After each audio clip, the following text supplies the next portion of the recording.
పాడి dairy farm రంగంలో ఉన్న ఇబ్బందులు ఏముందంటే ఎవరైతే ఇవాళ డైరీ ఫామ్ పెట్టారో ఆ డైరీ ఫామ్ పెట్టిన అతనికి పూర్తిగా డైరీ ఫామ్ మీద గేదెల మీద పూర్తి అవగాహన లేకపోవడమే దీనికి ముఖ్య కారణం అండి. ఎందుకంటే డైరీ ఫామ్ పెడతారు, పెట్టిన తర్వాత ఒక ఆంధ్రాలో కానీ తెలంగాణలో కానీ ఇక్కడ లోకల్లో పనిచేసే వాళ్ళు ఎవరు లేరండి. ఆ బీహార్ వాళ్ళని తీసుకొచ్చో ఒడిస్సా వాళ్ళని తీసుకొచ్చి ఇక్కడ డైరీ ఫామ్లో పెట్టాలి.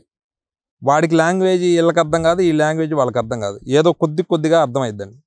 ఈ ఏదైతే గేదె ఈనిన దగ్గర నుంచి ఒక 3-4 మంత్స్ అది కట్టే టైం ఏదైతే ఉంటుందో ఆ టైం ఏదైతే ఆ టైం పీరియడ్ని చాలా జాగ్రత్తగా అబ్జర్వేషన్ చేయాలండి. ఒకటి బుల్ మెయింటైన్ చేయాలి.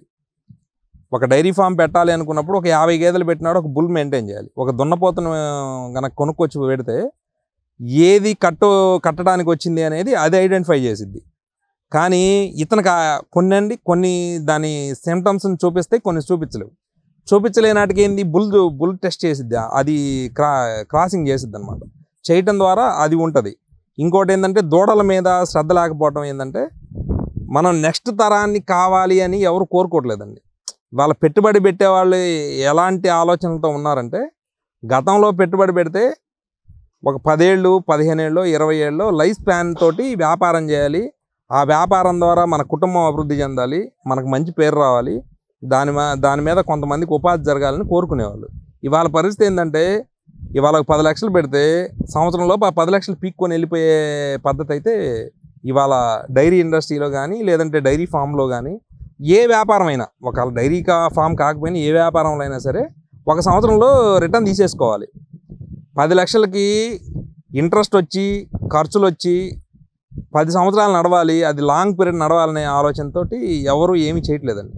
మనం దేంట్లోనూ ఒక షేర్ మార్కెట్లో పెట్టుబడి పెట్టినాడు కూడా ₹1,00,000 పెట్టి ₹1,00,000 3 రోజుల్లో సంపాదిద్దామా, నెల రోజుల్లో సంపాదిద్దామని చూస్తుంది. అందువల్ల ఎక్కువ డబ్బు లాస్ అయిపోతున్నాం మనం.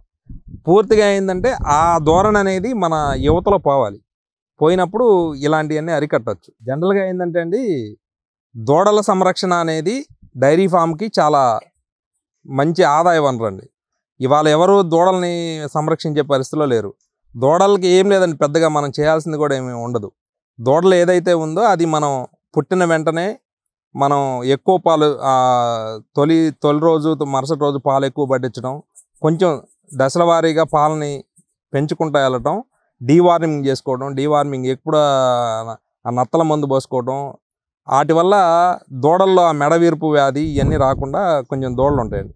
మొదటి 2 నెలలు 3 నెలలు కనుక దూడని చాలా జాగ్రత్తగా పోషించగలిగితే మనం దూడని కాపాడుకున్నట్టు. తర్వాత అది మేత ఎప్పుడైతే పట్టిద్దో, మేత పట్టింది అంటే ఆటోమేటిక్గా ఇదండి సేఫ్ జోన్లోకి వెళ్ళిపోయినట్టే దూడ.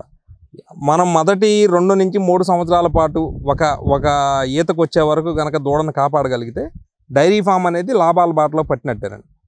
మనం దూడ మీద కూడా దృష్టి పెట్టాల్సిన అవసరం అయితే డైరీ ఫామ్ నిర్వాహాలందరికీ కూడా దూడలతోనే అభివృద్ధి ఉంది. మనం నెక్స్ట్ తరం జనరేషన్ లేకపోవడానికి కారణం ఏంటంటే ఈ దూడలని సాకపోవడమే. దూడల్ని ఇది చేయడం ద్వారా డైరీ వ్యాపారం మంచిగా ముందుకెళ్ళే అవకాశం అయితే ఉంది.